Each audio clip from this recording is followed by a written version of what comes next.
you by Kuku FM. Download the app now. नमस्कार, मेरा नाम है निखिल और आप देख रहे हैं तारीख, जिसमें हम सुनाते हैं उस तारीख से जुड़ी भारत की ऐतिहासिक कहानियां। आज है 17 सितंबर और आज की तारीख का संबंध है हैदराबाद से।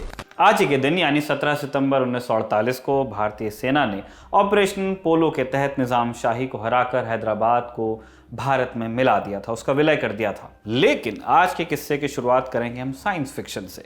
सन 1818 में अंग्रेजी लेखिका मैरी शेली ने एक नॉवल लिखा जिसका नाम था द मॉडर्न प्रोमीथियस। नॉवल की कहानी के अनुसार एक वैज्ञानिक विक्टर फ्रैंकेनस्टीन के हाथ एक ऐसी विधि लग जाती है जिससे वो मरे हुए लोगों के बेजान अंगों को जोड़कर एक नया आदमी बना सकता था। लेकिन इस विधि से उसने जिस चीज़ को बनाया वो इतनी भयानक थी कि उसे देखकर उसको खुद से ही घृणा हो गई और वो भाग गया।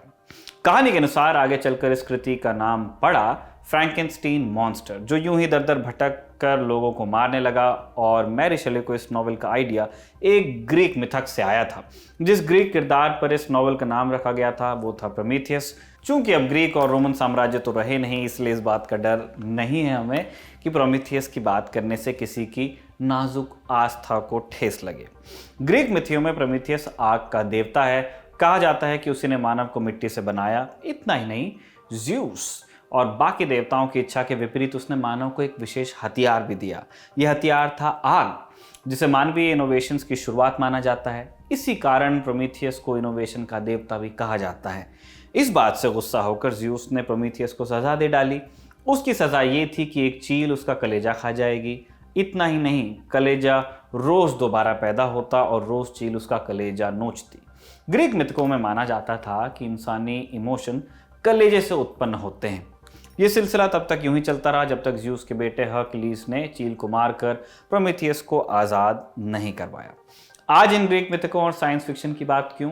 क्योंकि मिथक केवल कहानी भर नहीं होते, बल्कि इनका इस्तेमाल रूपक के तौर पर होता है, जो बार बार अलग अलग कहानियों के माध्यम से पूरे इंसानी इतिहास में दोहराए जाते रहते हैं।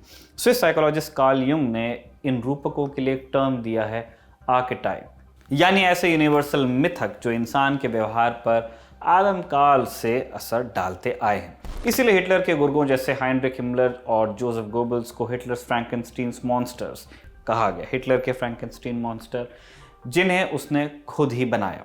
1946 में भारत ने भी एक ऐसा व्यक्ति उभरा जिसे भारत सरकार ने फ्रैंकेनस्टीन मॉन्स्टर की संज्ञा दी। कौन था ये व्यक्ति और इसे किसने बनाया, आइए जानते हैं। आज़ादी के बाद अक्टूबर 1947 तक अधिकतर रियासतों ने भारत में विलय को मंजूरी दे दी थी, सिवाय 3 के, कश्मीर, हैदराबाद और जूनागढ़। तीनों एक आज़ाद अस्तित्व चाहते थे और भारत और पाकिस्तान दोनों इनको अपने अपने इलाके में मिलाना चाहते थे।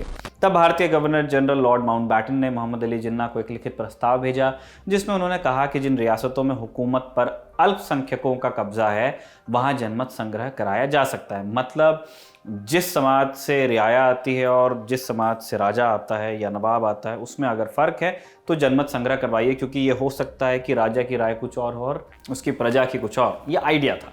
वैसे तो यह सुझाव कश्मीर के लिए था, लेकिन जिन्ना को लगा कि कश्मीर से कहीं ज़्यादा ज़रूरी हैदराबाद की रियासत थी।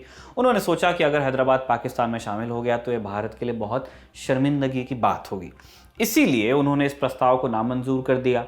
जिन्ना की इस नीयत को सरदार पटेल पहले ही भांप गए थे। इसीलिए जहां नेहरू का फोकस कश्मीर समस्या पर था, पटेल की ज़्यादा दिलचस्पी हैदराबाद में रही। उन्हें लग रहा था कि हैदराबाद भारत के दिल पर नासूर की तरह है, जिसका जल्द निपटारा नहीं हुआ तो ये घाव पूरे भारत में फैल सकता है। तब का हैदराबाद आज से कहीं ज़्यादा फैला हुआ करता था। इसमें महाराष्ट्र और कर्नाटक के भी कुछ हिस्से आते थे और इसके नवाब थे उस्मान अली खान।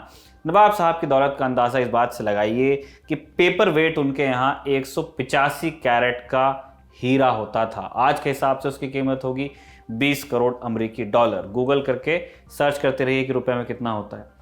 सरदार पटेल चाहते थे कि हैदराबाद जल्द से जल्द भारत में विलय हो जाए, लेकिन नवाब साहब को यह मंजूर नहीं था। पाकिस्तान तब तक कश्मीर में घुस चुका था और उस फ्रंट पर भारत एक बड़ी लड़ाई लड़ रहा था, कश्मीर वार कहते हैं। मसले को सुलझाने के लिए हैदराबाद और भारत के बीच स्टैंड स्टिल एग्रीमेंट साइन हुआ, जिसके अनुसार भारत हैदराबाद की विदेश नीति संभालता था और बाकी काम निज़ाम। लेकिन शर्त यह थी कि निज़ाम किसी दूसरे देश से सीधे तौर पर संबंध नहीं रख सकते थे। निजाम के इरादे साफ नहीं थे। न केवल वो पाकिस्तान से संबंध बनाए हुए थे, बल्कि पाकिस्तान उन्हें हथियार भी सप्लाई कर रहा था।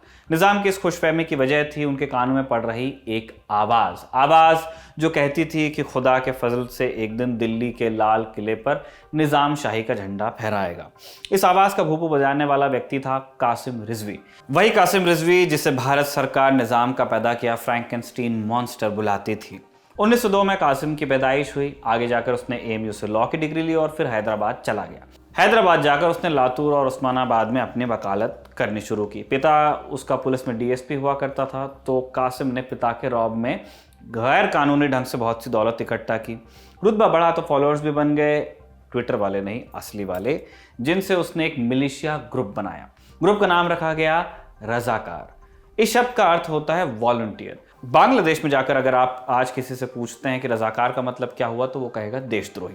इसका कारण यह है कि 1971 बांग्लादेश लिबरेशन वॉर के दौरान पाकिस्तान ने बांग्लादेश में कट्टरपंथियों की जो पैरामिलिट्री फोर्स बनाई थी, उसका नाम भी रजाकार ही था और उसका अंजाम भी वैसा ही हुआ जैसा हैदराबाद के रजाकार का हुआ। 1946 तक रजाकारों की संख्या 2 लाख हो चुकी थी। आज़ादी ने दस्तक दी तो ये मुद्दा भी खड़ा हो गया कि हैदराबाद को भारत में मिल जाना चाहिए।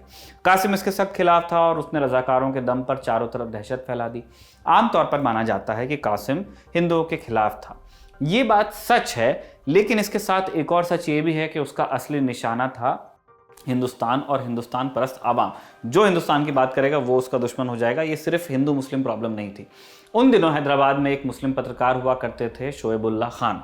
अब ये जो शोएबुल्लाह खान थे वो हैदराबाद के भारत में विलय का समर्थन कर रहे थे। कासिम के इशारे पर रजाकारों ने उन्हें भी मार डाला था। कासिम ने अपने समर्थकों से कहा, कागज पर कलम के एक छोटे से स्ट्रोक से खत्म हो जाने की बजाय कहीं बेहतर है हाथ में तलवार लेकर मरना। बात केवल हैदराबाद के भारत में विलय की नहीं थी। इस दौर में हैदराबाद में क्लास वॉर भी चल रहा था, जिसे समझे बिना हैदराबाद और ऑपरेशन पोलो की कहानी पूरी नहीं होगी। शुरुआत से ही बाकी रियासतों की तरह हैदराबाद में भी सामंती राजशाही चल रही थी। अधिकतर जमीन पर चंद सामंतों का कब्जा था। 1930 में अमेरिका से ग्रेट डिप्रेशन की शुरुआत हुई और इसका असर फिर भारत पर भी पड़ा। जमींदारों ने अपनी जमीन पर कैश क्रॉप्स उगाना शुरू कर दिया और इससे बंधुआ मजदूरों और छोटे किसानों की हालत और ख़राब हो गई। 1940 तक पूरे हैदराबाद में मार्क्स का नारा गूंज उठा, दुनिया के मजदूरों एकजुट हो जाओ, तुम्हारे पास खोने के लिए कुछ भी नहीं। बात शब्दशः सही थी। छोटे किसानों के पास खोने को कुछ था भी नहीं। जमींदारों के उत्पीड़न से तंग आकर मजदूरों ने इकट्ठा होकर विद्रोह करना शुरू किया। नतीजतन तेलंगाना में कम्युनिस्ट क्रांति शुरू हुई। दूसरे विश्व युद्ध के दौरान भारत में अन्न का भारी अकाल पड़ा, जिससे किसानों के आंदोलन को और हवा मिली। जमींदारों ने निजाम का दरवाजा फिर खटखटाया और निजाम ने कासिम रिजवी को इस बात की खुली छूट दे दी कि वो किसी भी तरह से कम्युनिस्ट क्रांति को खत्म करे। कासिम रिजवी की ताकत इतनी बढ़ चुकी थी कि अकेले वो पूरी राजशाही को चलाने लगा था, निजाम शाही को। उसने रियासत में कम्युनिस्ट पार्टी पर बैन लगा दिया और साथ ही उसने रजाकारों को निर्देश दिया कि वो लेफ्ट से सहानुभूति रखने वाले लोगों को चुन चुन कर मारें। इस दौरान गांव के गांव तबाह कर दिए गए, लोगों को टॉर्चर किया गया और आतंक फैलाने के लिए महिलाओं का रेप तक किया गया। लेकिन इससे कम्युनिस्ट क्रांति को और बल मिलता गया और 1948 तक उन्होंने तेलंगाना के एक बड़े हिस्से को अपने कब्जे में ले लिया। भारत सरकार को इस कत्लेआम की खबर लगी तो स्टैंड स्टिल एग्रीमेंट की अवधि पूरी होने से पहले ही सेना को हैदराबाद के लिए रवाना कर दिया गया। ऑपरेशन पोलो के लिए 13 तारीख चुनी गई। 11 तारीख को पाकिस्तान में जिन्ना का निधन हो चुका था, इसीलिए पाकिस्तान चाहकर भी कुछ नहीं कर पाया। Major general JN. चौधरी के नेतृत्व में भारतीय सेना ने हैदराबाद के खिलाफ विभिन्न दिशाओं से मोर्चा खोल दिया। पश्चिम में उनका रुख विजयवाड़ा की ओर था तो पूर्व में शोलापुर पर केंद्रित थे। केवल 4 दिनों में आर्मी ने निजाम की सेना और रजाकारों का सफाया कर दिया और 17 तारीख यानी आज के दिन शाम 5 बजे निजाम ने सीज फायर का ऐलान कर दिया। इसके अगले ही दिन औपचारिक रूप से आत्मसमर्पण की घोषणा हुई। इस लड़ाई के दौरान भारतीय सेना पर भी कई आरोप लगे। इल्जाम था कि सेना ने आम नागरिकों को भी मार डाला था। बात बढ़ी तो सरकार ने जांच के लिए सुंदरलाल कमेटी का गठन किया। कमेटी ने अपनी रिपोर्ट पेश भी की, लेकिन नेहरू ने मामले की नज़ाकत को देखते हुए रिपोर्ट को गुप्त रखना चुना। इससे कभी संसद में भी पेश नहीं किया गया। 2013 में ये रिपोर्ट पब्लिक के सामने आई। रिपोर्ट के अनुसार ऑपरेशन पोलो के दौरान करीब 40,000 लोगों की जान गई थी। 1950 में गणतंत्र की स्थापना के बाद निजाम उस्मान अली खान को हैदराबाद का गवर्नर नियुक्त किया गया।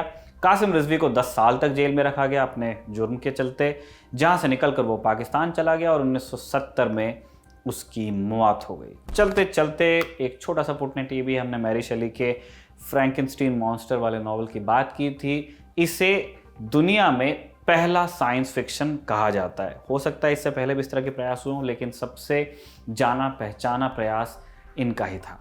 जाते हुए आपको बताते चलें कि रविवार से ललन टॉप की आईपीएल विशेष कवरेज क्रिकेट की बमचक शुरू हो रही है, जिसमें आपको मैच का पूरा ब्यौरा मिलेगा। साथ ही मैच शुरू होने से पहले, बीच और खत्म होने के बाद ललन टॉप यूट्यूब और फेसबुक लाइव की शक्ल में आपको नजर आएगा, जिसमें होगी क्रिकेट से जुड़ी खूब सारी बातें और मैच का पूरा विश्लेषण। आईपीएल की बात चल रही है तो ललन टॉप के दर्शकों के लिए एक और जरूरी सूचना। इस वीकेंड ललन टॉप के दर्शकों के लिए कुकू एफएम ऐप एक और खास ऑफर लेकर आया है। आईपीएल 50 कूपन कोड का इस्तेमाल कर आप पा सकते हैं कोको एफएम ऐप के सब्सक्रिप्शन पर 50% की छूट। याद रहे कि ये ऑफर सिर्फ शनिवार 18 सितंबर से लेकर रविवार 19 सितंबर तक उपलब्ध रहेगा, और चूंकि तारीख के इस एपिसोड को 2021 में शूट किया गया है, बाद में भी आप हो सकता है देख रहे हो, लेकिन ये वैलिड है 2021 के लिए ही। देखते रहिए द ललन टॉप। तारीख के इस शानदार एपिसोड को लिखा है हमारे साथी कमल ने और कैमरे पर इसे रिकॉर्ड किया है हमारे दोस्त राशिद ने। Thank you.